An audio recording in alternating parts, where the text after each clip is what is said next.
শুৱালকুছিত ব্ৰহ্মপুত্ৰত উদ্ধাৰ হৈছে অচিনাক্ত যুৱকৰ মৃতদেহ। শুৱালকুছি নদী আৰক্ষীৰ অন্তৰ্গত পূব শুৱালকুছিৰ চন্দ্ৰপুৰৰ ব্ৰহ্মপুত্ৰত উদ্ধাৰ হৈছে এই অচিনাক্ত মৃতদেহটো। ব্ৰহ্মপুত্ৰৰ বুকুৱে উটি অহা এজন যুৱকৰ মৃতদেহ স্থানীয় ৰাইজে প্ৰত্যক্ষ কৰে। এই সন্দৰ্ভত শুৱালকুছি নদী আৰক্ষীক অৱগত কৰে স্থানীয় ৰাইজে। পিন্ধনত নীলা জিন্সৰ লং পেণ্ট আৰু গাঢ় সেউজীয়া ৰঙৰ টি-চাৰ্ট পৰিহিত আছে এইজন যুৱকৰ। আনুমানিক বয়স 20 বছৰমান হ'ব বুলি আৰক্ষীয়ে সন্দেহ কৰিছে।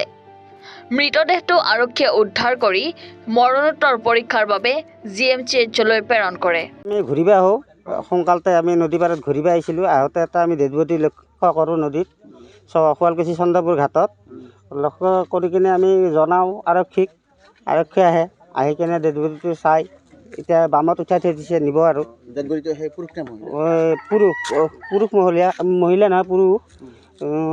20 বছৰমান হ'ব বয়স, যুৱক। উপঙি থকা অৱস্থাত আমি লক্ষ্য কৰোঁ। কাষত আৰু আৰক্ষীক আমি জনাওঁ, আৰক্ষী আহিছে।